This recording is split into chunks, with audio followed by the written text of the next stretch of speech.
Enzymes are biocatalyst. Enzyme क्या है? Enzyme biocatalyst होता है।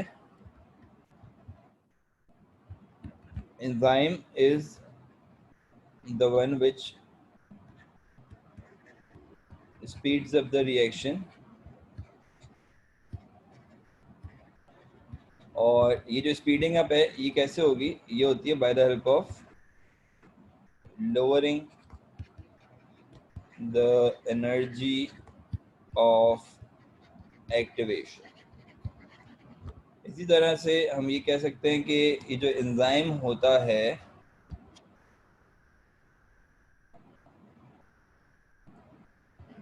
it actually do not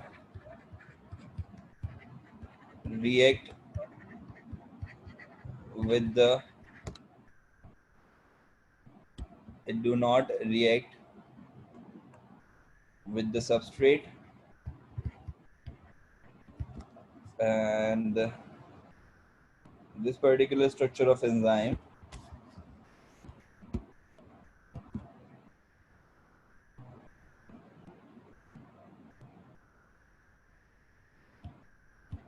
is either protein structure completely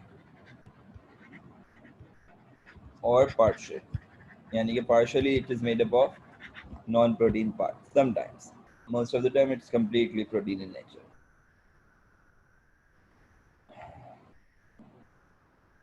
Enzymes are specific in nature.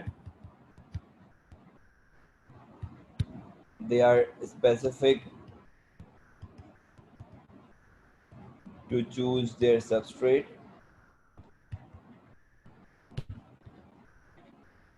They are specific to temperature. They are specific to अच्छा जी, आज हमारे पास 9 से 11 बजे तक की भी एक एक्स्ट्रा क्लास है, जहन में रखिए। They are specific to the pH value.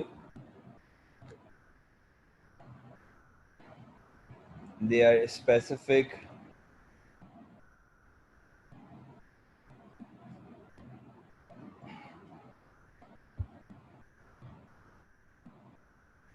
Scroll up कर दिया भैया Ayesha.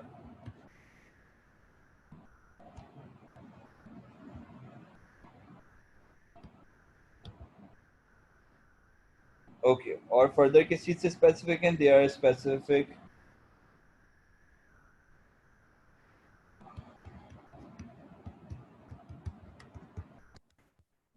To the medium they are working in. ठीक है, यानी कि बहुत सेंसिटिव सा स्पेसिफिक सा एलिमेंट है। अब इसके अंदर जो हम लोगों ने बात करनी है आज, वो इस हवाले से भी करनी है कि एंजाइम्स में एक कैपेसिटी होती है या एक कैपेबिलिटी होती है कि या तो वो अपना रिएक्शन स्टार्ट कर देगा किसी के कहने पे, या तो वो अपना रिएक्शन रोक देगा किसी के कहने पे। सही है, तो हम ये कह सकते हैं कि enzymes are specific to their activator and inhibitor. Enzymes are specific की टर्म आई गेस सही नहीं रहेगी यहाँ पर लिखने के लिए। हम कह सकते हैं enzymes are sensitive to activator and inhibitor. Enzyme करता क्या है भाई? एंजाइम जो है ना वो कैटलाइज करता है रिएक्शन को। अब आपके पास लेट सपोज सबस्ट्रेट है, उसको एस से जाहिर कर देते हैं, सही है, और एक अगर रिएक्शन हो रहा है तो उसमें एंजाइम इन्वॉल्व है तो उसको ई से जाहिर कर देते हैं, और रिएक्शन का प्रोडक्ट बन के आ रहा है आपके सामने तो उसको पी से जाहिर कर देता है। So let's talk about an enzymatic reaction. ठीक है, सबस्ट्रेट जाएगा एंजाइम के पास और सबस्ट्रेट एंजाइम कॉम्प्लेक्स बना लेगा। उसके बाद जो है वो सबस्ट्रेट प्रोडक्ट कॉम्प्लेक्स में कन्वर्ट हो जाएगा और फिर नहीं नहीं नहीं नहीं नहीं, प्रोडक्ट एंजाइम कॉम्प्लेक्स में कन्वर्ट हो जाएगा और एंजाइम फिर उससे सेपरेट हो जाएगा और आपको एंड में मिल जाएगा प्रोडक्ट। ठीक है, तो ये कॉम्प्लेक्स बनाता है, कन्वर्ट करता है, खुद रिएक्ट नहीं करता। ये बात ध्यान में रखिएगा कि ये खुद से रिएक्ट नहीं कर रहा होता है। अच्छा, अब इसमें जो दूसरा एलिमेंट शामिल होता है वो क्या है? वो इस हवाले से है कि यार एंजाइम काम कैसे करता है। How does an enzyme work, simply how an enzyme work.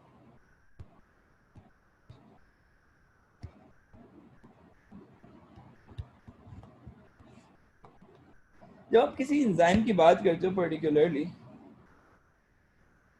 तो एंजाइम काम करता है by lowering the energy of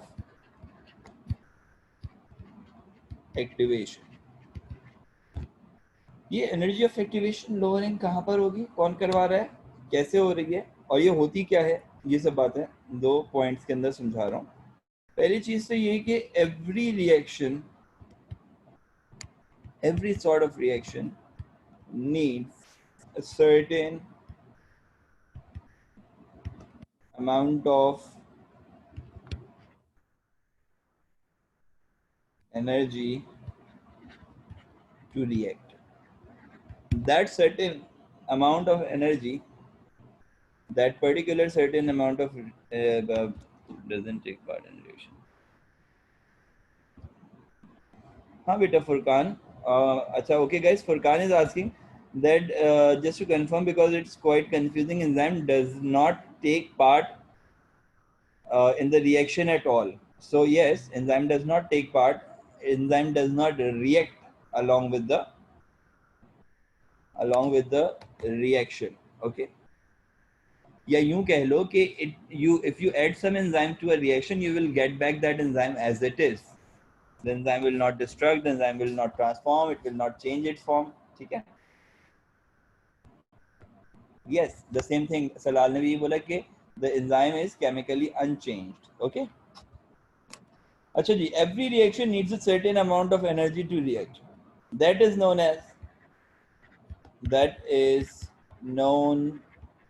as energy of activation. Enzyme कैसे काम करता है? In the presence of enzyme, in the enzyme's presence, that required amount of energy, that required amount of energy is lowered. ठीक है, उसको कम energy चाहिए होगी. Okay, Safa, why are you late? Why did you join late? This was the initial part. Screenshot ले लो जल्दी से.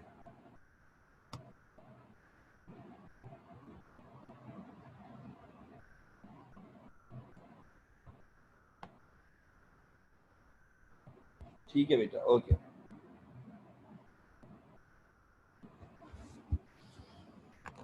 अच्छा जी, अब इसके अंदर आपके पास दो एलिमेंट्स आ जाते हैं मोड ऑफ एक्शन के ऊपर. यहाँ पर बेसिकली जो हमारे पास चीज डिटरमाइन होती है वो होता है mode of action. That particular mode of action is actually lock and key mechanism at one end, and at other end it is induce fit model. एक तरफ आपके पास लॉक एंड की मैकेनिज्म है, दूसरी तरफ आपके पास इंड्यूस फिट मॉडल है, और तीसरी तरफ मेरे पास चाय है. मैं भूल गया था, 1 मिनट देना गाइस.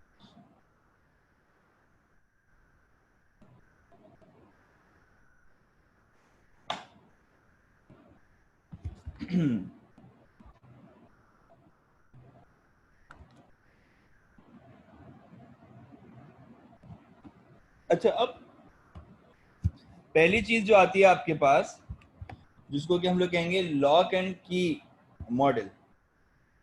ये लॉक एंड की मॉडल क्या रिप्रेजेंट कर रहा है? लॉक इन की मॉडल कहता है कि every enzyme is specific to the substrate it attaches. हमारी सबसे बड़ी गलती पता है क्या होती है? हमारी सबसे बड़ी गलती होती है कि इस तरह के टॉपिक्स के लिए हम लोग ये सोचते हैं कि यार चलो यार ये तो आता ही है, मतलब इसमें क्या इतना मुश्किल है, ये तो कर ही लेंगे। और इस तरह के जो टॉपिक्स होते हैं ना वही हमें अक्सर फंसा देते हैं। मतलब जितना आसान लग रहा होता है ना, कभी कभार क्वेश्चन उतना ही मुश्किल बन के आ जाता है उसमें से, और आप स्टक हो जाते हो, या आप उसको इतना आसान परसीव कर लेते हो कि आप गलत ऑप्शन मार्क करके आ देते हो। सही है, तो इस चीज़ का ध्यान रखा करो कि always like consider every single topic, like भले आसान हो लेकिन उसको इतना कंसिडर करो कि उसको टाइम दो, थोड़ा सा उसको पढ़ो एटलीस्ट। सही है। और हाँ सलार, तुम सही कह रहे हो, मैं तुम्हारी बात रिपीट नहीं कर सकता, लेकिन ऐसा है एंजाइम जो है ना फंसा सकता है आपको। ठीक है, तो इसको लाइटली ले, हमारी गलती है ना, हम इसको लाइटली ले लेते हैं। अबे एंजाइम, अबे बचपन से पढ़ते आ रहे हैं, अबे कुछ है ही नहीं, वो तो हो ऐसा कर देंगे फुल, समझ रहे हो? बट वो फिर आपको बैंड बजा देता है एंड में। चलो आगे चलते हैं। इंड्यूस फिट मॉडल की कहानी बाद में पढ़ेंगे, पहले जरा लॉक एंड की मॉडल ऑब्जर्व कर लेते हैं। लॉक एंड की मॉडल कहता है कि लेट सपोज तुम्हारे पास की क्या है, की है सबस्ट्रेट और उसका ताला लॉक है, तो स्पेसिफिक की स्पेसिफिक लॉक में लगेगी, उसका ताला यानी कि लॉक जो है वो एंजाइम है। तो ये आपके पास आ गया एक स्पेसिफिक नेचर वाला एंजाइम। सही है, ई से रिप्रेजेंट कर रहा हूं, and this is again behaving as lock over here. This is a particular substrate.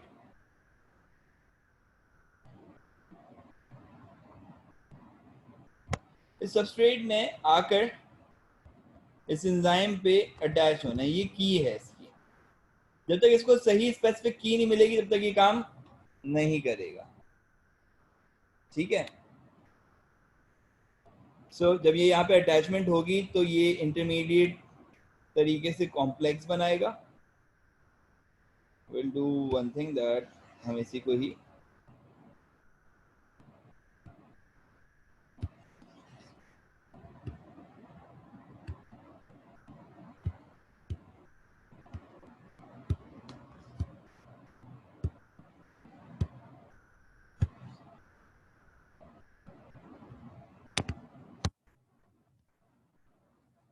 हमने इसको ही एडजस्ट कर दिया यहाँ पर, इन अ सेंस कि सबस्ट्रेट जो है वो जब देखेगा कि यार मेरा स्पेसिफिक शेप मैच हो रहा है, जब वो अपना शेप मैच कर लेगा तो वो अटैच हो जाएगा एंजाइम में जाके।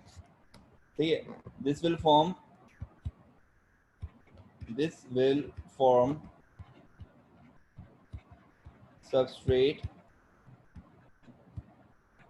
Enzyme complex. ये क्या बनाएगा? ये बनाएगा सबस्ट्रेट एंजाइम कॉम्प्लेक्स।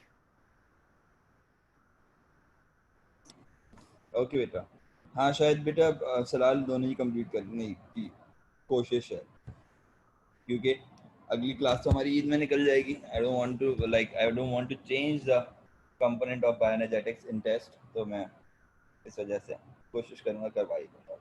अच्छा जी, अब आ जाओ जरा आगे ना। फिर इससे रिलीज क्या होगा, मतलब आपको क्या मिलेगा? अल्टीमेटली आपको मिलेगा यहाँ पर एंजाइम अलग हो जाएगा, ठीक है, और उसमें से आपको प्रोडक्ट अलग मिल जाएगा होगा। ठीक है जी, so this was the scenario. Induce fit model कहते हैं नहीं यार ऐसा नहीं है भाई, इंड्यूस फिट मॉडल की कहानी जरा डिफरेंट है। इंड्यूस फिट मॉडल कह रहा है that the enzyme can transform, the enzyme can transform its active site active site कौन सा पार्ट होता है? ये जो हिस्सा है ना, ये एक्टिव साइट है। क्यों? क्योंकि यहाँ पे आके सबस्ट्रेट लग रहा है। It can transform it's active site according to the shape of according to the shape of substrate। अब यहाँ पर भी फॉलो करो जरा, एंजाइम आ गया आपके पास वही, ठीक है जी। अब ये एंजाइम जो है ये कह रहा है कि मैं अपने आप को ट्रांसफॉर्म कर लूंगा according to the substrate. Substrate क्या है यहाँ पर? सबस्ट्रेट का शेप थोड़ा सा, लेट्स सपोज कि वो थोड़ा सा डिफरेंट था। This was the substrate. अब जो यहाँ पर कॉम्प्लेक्स बनेगा वो देखो किस तरह से बन रहा है।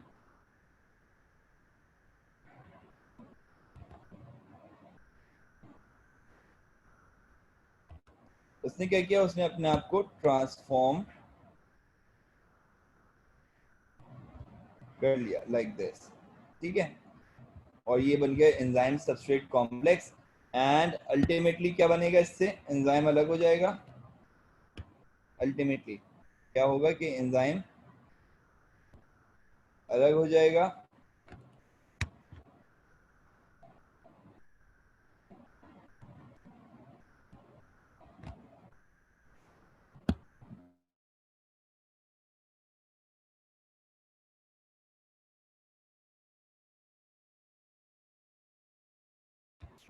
कन्वर्ट हो गया। और एंजाइम के ऊपर एक बात मैं ऐड करना चाहूंगा यहाँ पर कि एंजाइम जो है वो वापस अपने उसी पर्टिकुलर शेप में आ जाएगा जिस पहले शेप में वो था। एंजाइम वापस अपने एक्चुअल स्ट्रक्चर एक्वायर कर लेगा, ठीक है जी। इस तरह से एंजाइम रिमेन अनचेंज्ड। तो ये आपके पास आ गया mode of action. Induced fit model was actually the model represented by Koshland, ठीक है। And on the other hand, the lock and key model was induced by Fisher.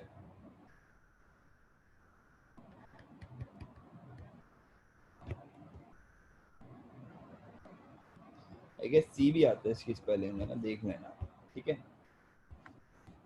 Air हमें याद करने की जरूरत नहीं है यहाँ पर, we don't need to remember the air. वैसे तो साइंटिस्ट का नाम भी याद करने की जरूरत नहीं होती, बट इस सेंस में थोड़ा सा मुझे लगता है इंपॉर्टेंट है, इसलिए मैं चाहूँगा कि इसको कंसिडर कर लेना, ठीक है जी। ओके गाइस, नेक्स्ट हमारे पास क्या आ जाता है?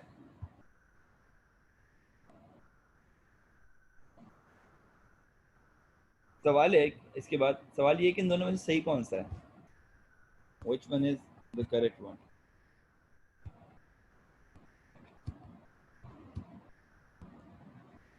ये आप लोगों से पूछ रहा हूँ मैं सवाल, आप लोगों ने बताना है।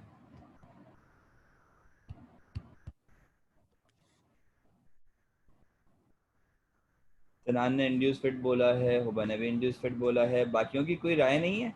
आप लोगों की राय, कोई मशवरा, कुछ सलाह?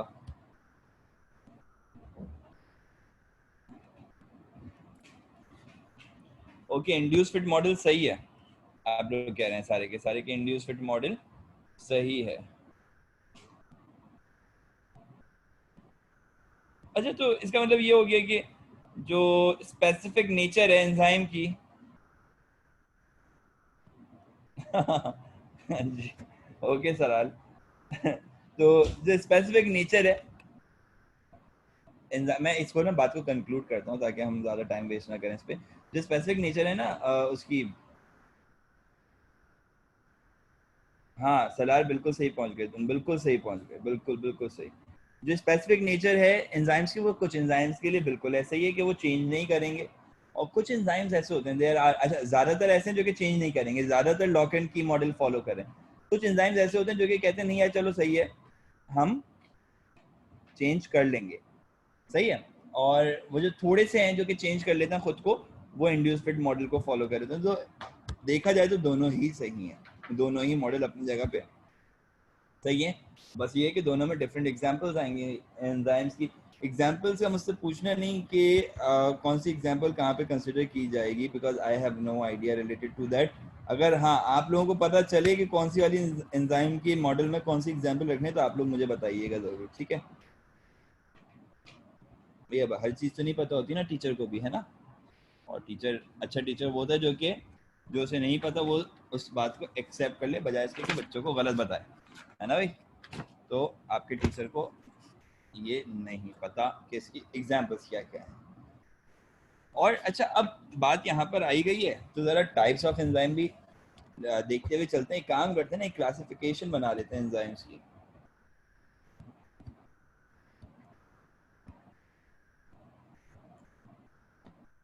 एंजाइम की क्लासिफिकेशन क्या कहती है? एंजाइम की क्लासिफिकेशन कहती है कि भाई जितने भी एंजाइम हैं दे आर, या तो वो पूरे प्रोटीन के बने हुए हैं, और इधर they have a part made up of protein. जो कंप्लीटली प्रोटीन का बना हुआ होता है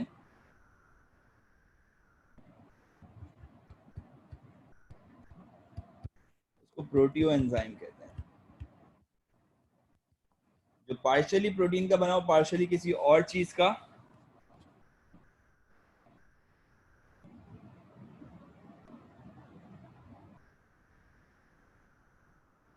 थैंक यू यार सरदार, थैंक यू सो मच बेटा। शुक्र किसी ने तो मेरी ये बात एक्सेप्ट करी। मैं सबको बोल रहा था भाई मुझे मुझे हर चीज़ की नॉलेज नहीं है, मैं आपको कॉन्सेप्ट दे सकता हूँ बिल्कुल। That's what I can do. ठीक है, उसके लिए जाहिर सी बात है मैंने सब कुछ रटा हुआ नहीं है ना, जितना जितना याद, वो तो ये होता है कि बार बार पढ़ा पढ़ा के सब बातें याद रह गई हैं। और कभी कभार तो in fact most of the cases में यही कर रहा होता हूँ कि मैं आप लोगों का लेक्चर लेने से पहले भी एक दफ़ा गो थ्रू करता हूँ कि यार ये टॉपिक हैं जो कि डिस्कस करने होंगे पॉइंट्स, तो ताकि वो रिकॉल हो जाए। उसके बावजूद भी अगर कभी कोई चीज़ रह जाए, मिस हो जाए, तो बुक है आपके पास, आप उसमें से पढ़ लें। और अगर समझ में नहीं आए तो आई एम देयर, आप मुझसे पूछो, I will discuss that thing with you. सही है। तो एक आपके पास आते हैं प्रोटियो एंजाइम और दूसरे आपके पास आते हैं हॉलो एंजाइम। हॉलो एंजाइम में आपके पास protein plus non protein compound है। और प्रोटियो एंजाइम के लिए आप कह सकते हैं it is completely made up of, it is completely made up of protein. और ये जो हॉलो एंजाइम है इसको हम लोग फिर क्लासिफाई करते हैं दो कैटेगरीज में।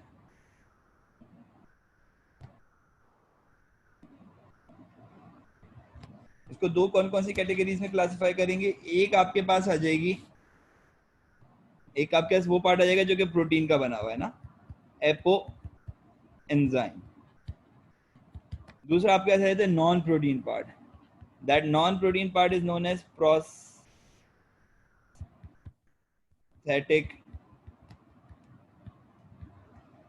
ग्रुप। और अगर मैं एपो एंजाइम की बात करूं तो एपो एंजाइम का मतलब हो गया the enzyme which is completely made up of protein. और प्रोस्थेटिक ग्रुप क्या है? That is a non protein part. अब ये प्रोस्थेटिक ग्रुप, देखो दो चीजें हो सकती है ना, या तो ये प्रोस्थेटिक ग्रुप किसी भी सॉल्ट वर्ल्ड का बना हुआ हो, या कोई सिंपली कुछ नहीं है तो कोई आयन मौजूद हो, या ये भी हो सकता है कि या तो ये ऑर्गेनिक कंपाउंड हो गए। सही। सो इस प्रोस्थेटिक ग्रुप को हम फिर फर्दर क्लासिफाई करेंगे दो कंपोनेंट्स में।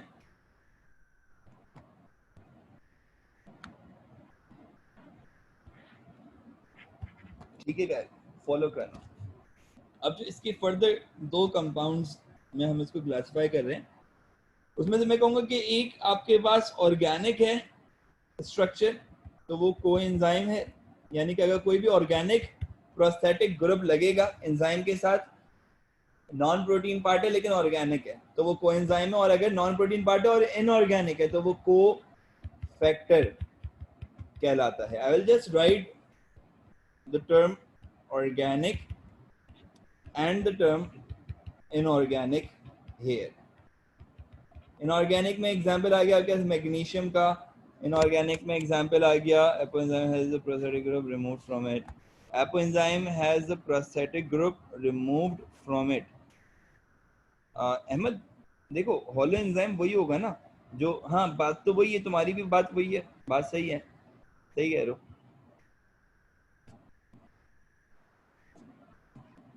अच्छा ओके ओके ओके, सामिया का मैंने मैसेज नहीं पढ़ा था। बिल्कुल सामिया, देखो अहमद ने तुम्हारी बात का बिल्कुल सही जवाब दिया है। Apoenzyme is not a complete enzyme, वो तब कंप्लीट होगा जब उसका अपना प्रोस्थेटिक ग्रुप आके से अटैच होगा, सही है।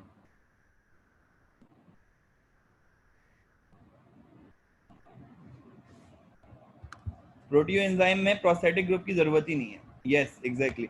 अच्छा मैग्नीशियम हो गया, पोटेशियम हो गया, आयरन हो गया, कॉपर हो गया, इस तरह की चीजें आयंस के तौर पे लग रही होती हैं, और कभी कभार पूरे पूरे सॉल्ट्स इसमें लग रहे होते हैं, सही है। एज प्रोस्थेटिक कोएंजाइम की अगर मैं बात करूँ तो एनएडी कोएंजाइम है, साइक्लिक एडिनोसिन मोनोफॉस्फेट कोएंजाइम होता है, कोएंजाइम ए एक ऑर्गेनिक कोएंजाइम है, कोएंजाइम बी एक ऑर्गेनिक कोएंजाइम है, सही है। एफ ए डी भी बिल्कुल सराल सही याद दिलाया, भी एक कोएंजाइम होता है, सही है।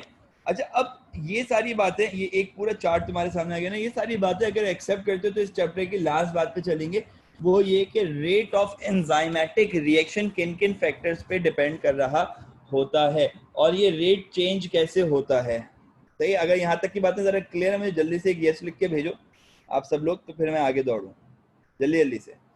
ये यहाँ तक की बात में अगर कोई क्वेश्चन है तो वो क्वेश्चन लिख के भेज दो। हुबा कह रही है यस सर, मनाहिल का भी आ गया, अहमद का भी आ गया, ओके जी परफेक्ट है। सिकंदर थैंक यू बेटा, सनान अब्दुल्ला, बाकियों को समझ में नहीं आया। Still if there is any question anyone anybody of you wants to ask, thank you Salal.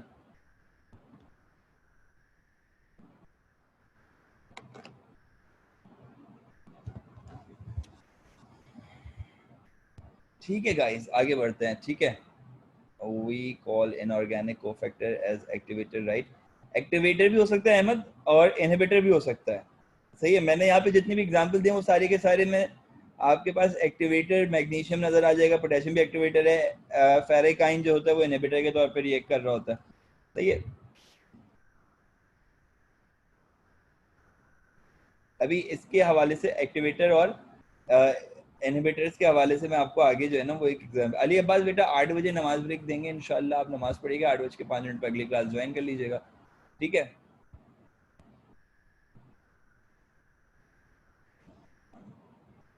अच्छा जी अब आ जाओ जरा अगले कंपोनेंट पे।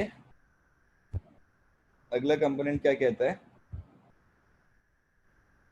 अगला कंपोनेंट कहता है कि यार ये जो आपके पास एक एलिमेंट है जिसे आप कहते हैं एंजाइम, ये रिएक्शन करता है और इसका एक पर्टिकुलर रेट होता है जिसे हम लोग कहते हैं रेट ऑफ एंजाइमेटिक रिएक्शन। तो भाई ये रेट ऑफ एंजाइमेटिक रिएक्शन क्या है,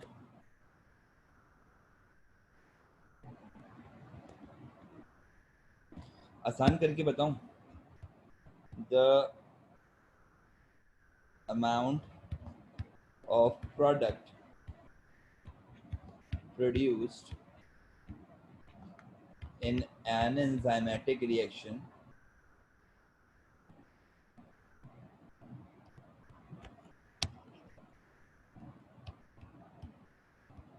in an enzymatic reaction is in a particular time duration या टाइम यूनिट, वो आप कुछ भी ले लो अपने हिसाब से, पर मिनट काउंट कर लो, पर डे काउंट कर लो, पर आवर, पर वीक, पर ईयर काउंट कर लो, in a particular time unit is called the enzymatic rate of reaction. अच्छा जी होगा क्या लिखा बेटा, depends upon enzyme and substrate concentration presence of inhibitor, yes exactly, it depends upon many factors, and we are going to talk about those factors right now. We are going to talk about the factors affecting the rate.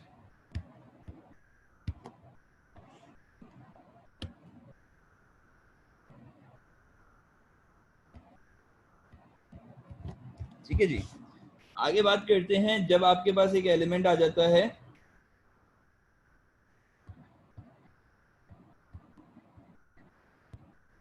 Substrate concentration. अच्छा, मजे की बात यह है कि आप as में पढ़ गए तो एंजाइम कंसंट्रेशन पहले, उसमें एंजाइम कंसंट्रेशन नहीं है, तो सिर्फ सबस्ट्रेट कंसंट्रेशन। और ये सबस्ट्रेट कंसंट्रेशन मैं चाहूंगा कि मैं आपको एक ग्राफ के थ्रू समझा दूं। होपफुली एक ग्राफ बनेगा।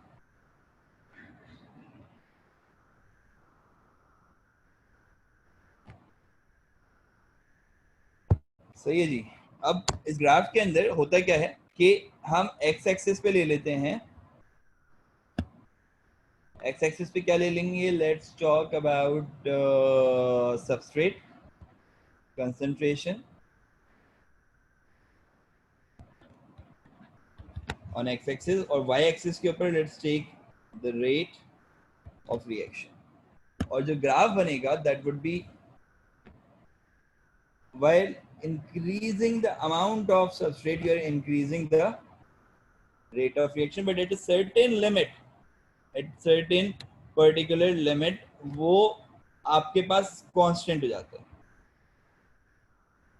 अच्छा, यहाँ पे मिकेलिस मेंटन कांस्टेंट और उसके जो कोऑर्डिनेट्स थे सारे और वेलोसिटी कैलकुलेट करने का तरीका के एम कांस्टेंट के साथ जो आप जो है इनवर्स निकाल रहे होते थे और डबल रेसिप्रोकल जो निकालते थे, वो यहाँ पर अल्हम्दुलिल्लाह नहीं है कुछ भी ऐसा। सही है जो आपके एएस के अंदर है, क्योंकि अगर मिकेलिस मेंटन कांस्टेंट ही निकाल दूं ना मैं, और अगर वाला सारा पार्ट निकाल दूं, तो आपके बच्चे जो मतलब कुछ फिर है ही नहीं ना। हाँ, लेकिन ग्राफ जरूर है।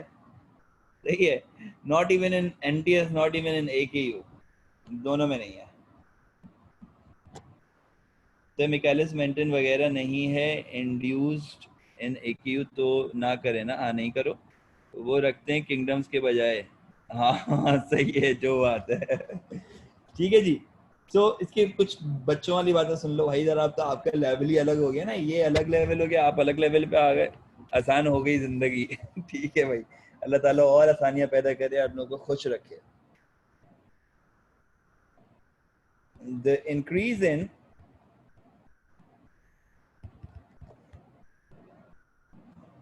rate of reaction occur by increasing the substrate concentration.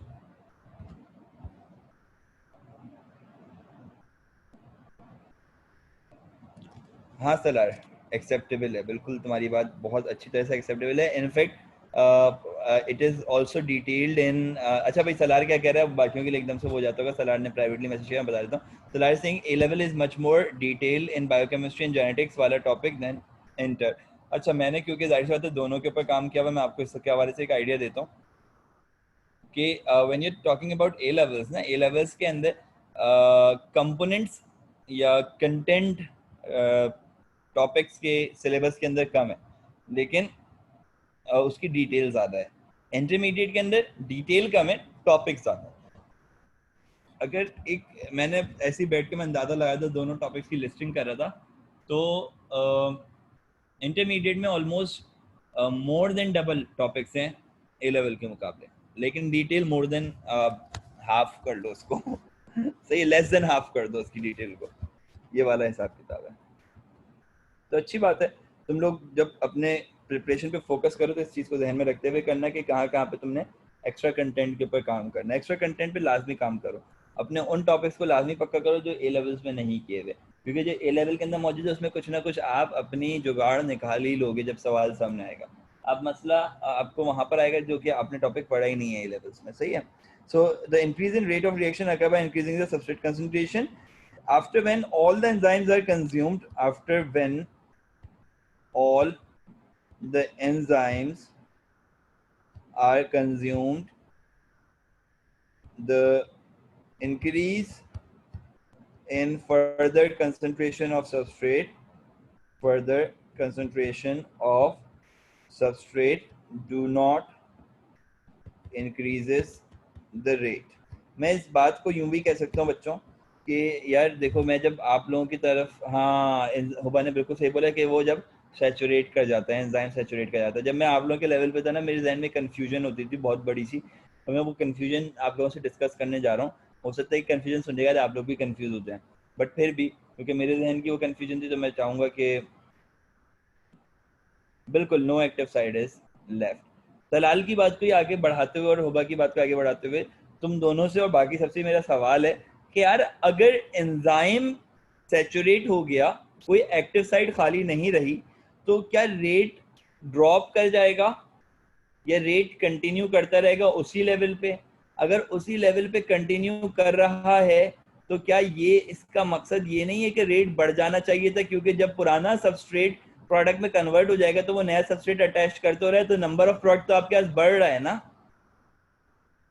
तो ये आपके पास लाइन स्ट्रेट कैसे हो गई? रेट ऑफ रिएक्शन तो आपके पास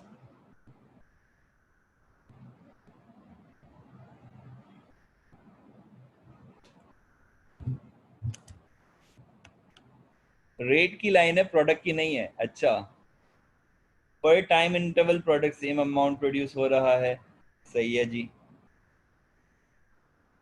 अच्छा, मैं जब छोटा था ना तो मेरे जहन में एक और कंफ्यूजन थी, सही है, ये तो आप लोगों ने किसी हद तक क्लियर कर दी ना। The rate at which the products are being produced is equal to the rate at which the substrate fixed to the active site. Ayesha Tariq, आपने कुछ कहना है? आप टाइप कर दो बेटा। I can see your raise हुआ हुआ हैंड गलती से सर। ओके, अच्छा, concentration enzyme is limiting factor. ठीक है यार, सब सब बातें सबकी एक्सेप्टेबल है। एक मासूमाना सवाल और है, वो वसीम बदामी की तरह से ना, एक कंफ्यूजन और है मेरी बचपन की, वो भी थोड़ा सा सुलझा दो। क्या पता अब जब आप लोगों से सीखने को मिल रहा है तो ये भी शायद सीख जाऊं। ये बता सकते हो कि what will happen if we increase, what will happen if we increase the temperature along with the substrate concentration? जब सबस्ट्रेट कंसंट्रेशन अपने पीक पे पहुंच चुका है, यहाँ पर आपके पास पहले था 25 डिग्री सेंटीग्रेड, तब क्या होगा जब मैं, नहीं नहीं नहीं अहमद, इतना नहीं बढ़ा रहे, मैं 25 से 37 डिग्री सेंटीग्रेड तक ले गया, तो ग्राफ ऊपर जाएगा, ये ग्राफ यहीं पे चलता रहेगा। After the saturation, after when the graph was already flatten, क्या फर्दर रेट इंक्रीज होगा? और अगर होगा तो उसका रीजन क्या है? चलो मान लिया मैंने होगा, उसका रीजन क्या है?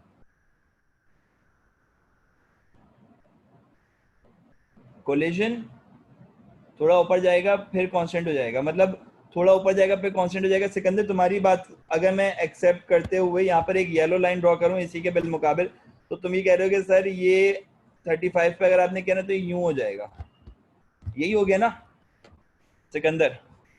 अटैचमेंट कोलिजन, जी सर, बिटवीन सबस्ट्रेट। अरे अरे, इतनी तेजी से तुम लोग वो करे जा रहे हो मैसेज, मैं तो पढ़ ही नहीं पा रहा भाई। ऊपर नहीं जा सकता अहमद, क्यों नहीं जा सकता यार? सही बताओ, मतलब ऑनेस्टली सही सही बताओ, नहीं जा सकता ऊपर?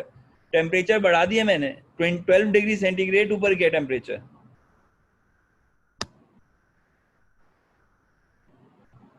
सलाल कह रहे जा सकता है, जाएगा until optimum temperature. Okay, some product Ahmad जान ऊपर जा सकता है।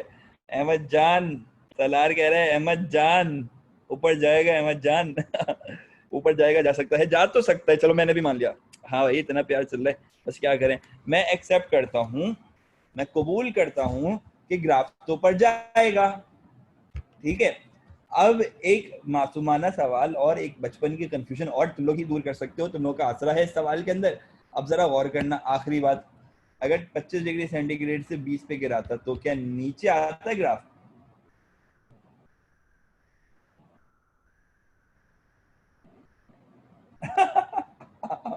बहुत कंफ्यूजन थी मुझे बचपन में अगर टेम्परेचर नीचे गिराऊंगा तो ग्राफ नीचे आएगा कांस्टेंट करने के बाद, कांस्टेंट पे पहुंचने के बाद।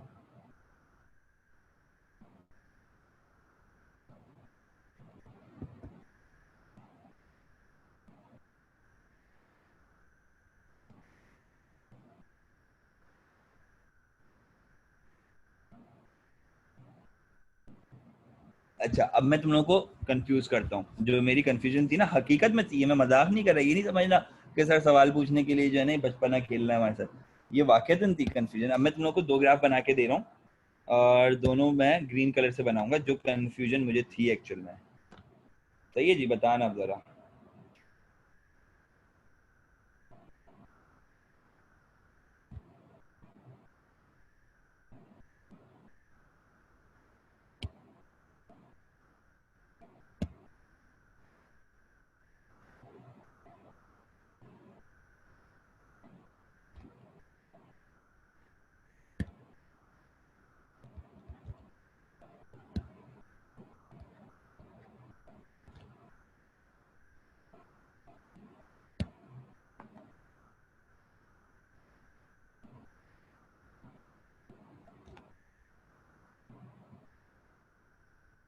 भाई जवाब चाहिए, सवाल तो लाइनें हैं ये आपके सामने, जवाब चाहिए मुझे। मेरी कंफ्यूजन का लेवल आप लोग समझ गए होंगे, जल्दी जल्दी से जवाब दे दें। येलो लाइन वाली बात सही है या ग्रीन और ब्लू लाइन वाली बात सही है? जो लोग ग्रीन ब्लू के फेवर में वो ग्रीन ब्लू लिख दें, जो लोग येलो के फेवर में वो येलो लिख दें, जल्दी से।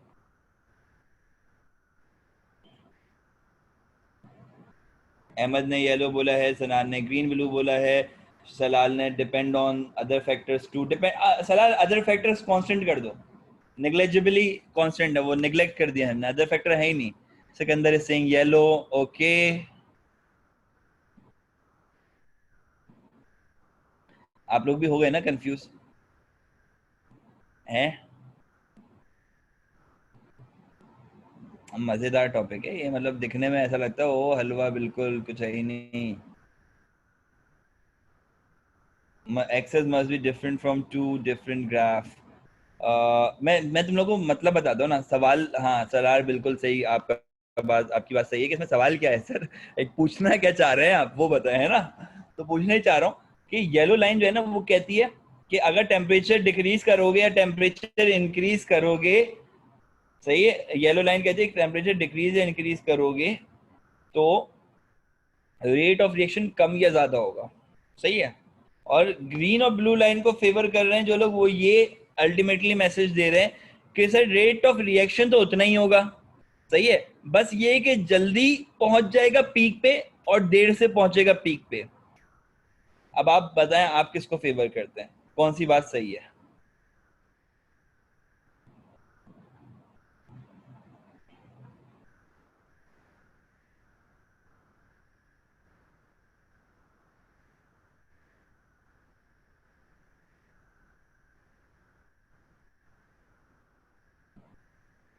कभी कभार मेरा दिल चाहता है मैं इस तरह से ही पढ़ाता रहूँ ना, मतलब आगे बढ़ाओ ही नहीं टॉपिक, लेकिन टाइम ही इतना शॉर्ट है, इस तरह से पढ़ा नहीं सकते।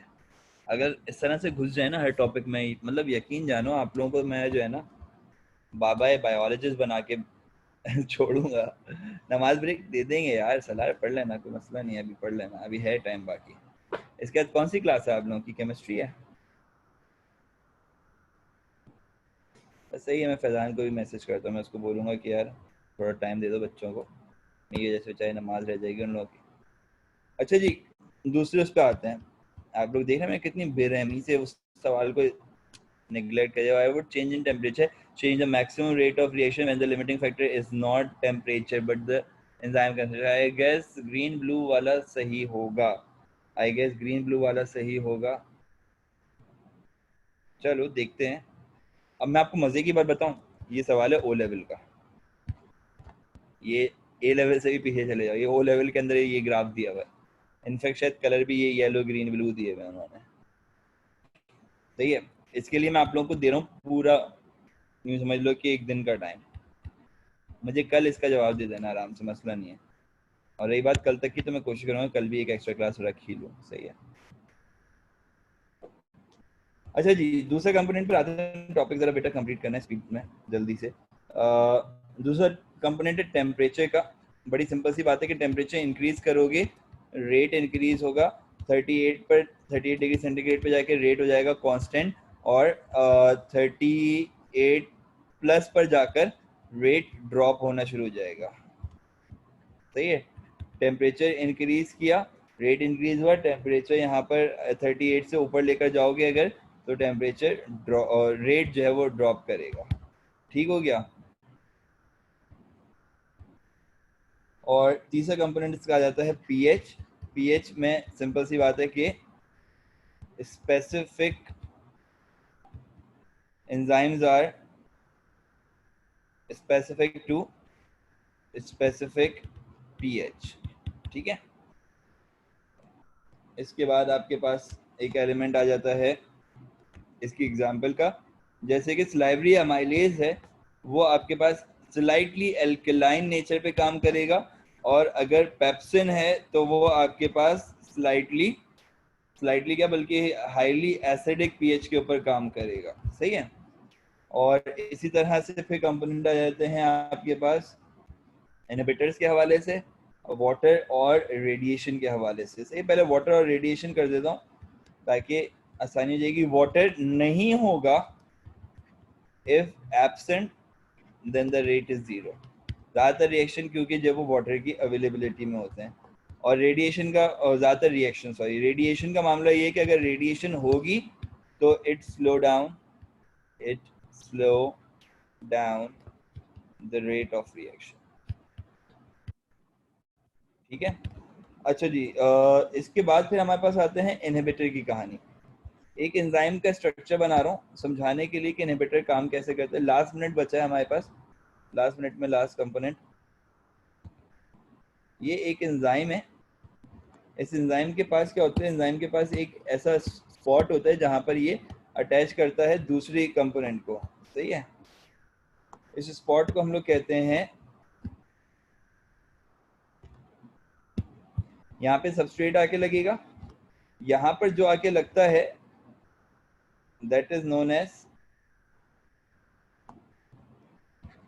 प्रोस्थेटिक ग्रुप, और इस साइड को हम लोग कहते हैं एलोस्टेरिक साइट। और ये जो एलोस्टेरिक साइट होती है, ये जरूरी नहीं कि हर एंजाइम के पास हो। सही है, ये एलोस्टेरिक साइट जो होती है ये आपके पास अटैच कर सकती है किसी भी कंपोनेंट को, जो कि कम्पिटिटिव या नॉन कम्पिटिटिव इनहिबिटर भी हो सकता है या एक्टिवेटर भी हो सकता है। So it can attach activators as well, it can attach inhibitors as well. और अगर इनहिबिटर्स की बात करूंगा तो मैं कहूँगा कि इनहिबिटर्स को क्लासिफाई कर दें आप दो डिफरेंट वेरिएंट्स में। एक आपके पास आ जाते हैं कम्पिटिटिव इनहिबिटर, और दूसरा रहता है आपके पास non competitive inhibitor. Competitive inhibitor जो होते हैं वो आपके पास इसकी एक्टिव साइट पे जाके लगते हैं और सबस्ट्रेट को नहीं लगने देते। दे अटैचेस ऑन एक्टिव साइट और they do not attach on active site. वो बोले मुझे कंपटीशन नहीं चाहिए। सही है, तो ये क्या करते हैं, ये ब्लॉक कर देते हैं, block the attachment of substrate. क्योंकि जगह उन्होंने ऑक्यूपाई कर ली ना, इन्होंने भी ब्लॉक किया, लेकिन ब्लॉक सबस्ट्रेट अटैचमेंट। लेकिन कैसे ब्लॉक किया, by they also block the substrate attachment. लेकिन कैसे ब्लॉक किया, modifying by modifying the active side. उन्होंने पीछे से लग के एक्टिव साइड को मॉडिफाई कर दिया। Non competitive distort the enzymes active site right, yes distort कर देते हैं। मतलब देखो जो ऐसा था ना, नॉन कम्पिटिटिव इनहिबिटर के लगने से कैसा हो जाएगा, वो ऐसा हो जाएगा कुछ। सही है, वो जब ऐसा हो जाएगा तो सबस्ट्रेट तभी भी वैसे ही है, तो सबस्ट्रेट अटैच नहीं कर पाएगा।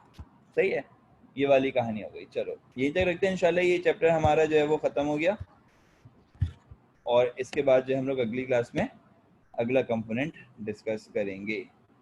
ठीक है गाइस, अपना ख्याल रखना, अल्लाह हाफिज।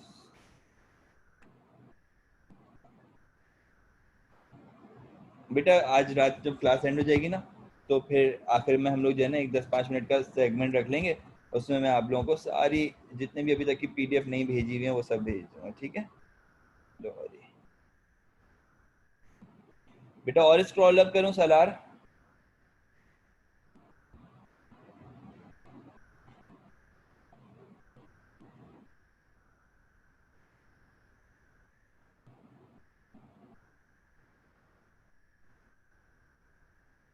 नॉन कम्पिटिटिव अटैचेस टू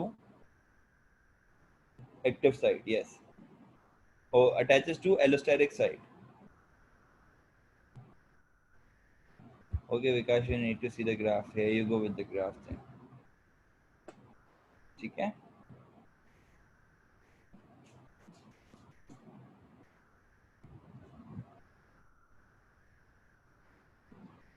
ठीक है भाई, हो गया, डन है। चलो जी, अल्लाह हाफिज।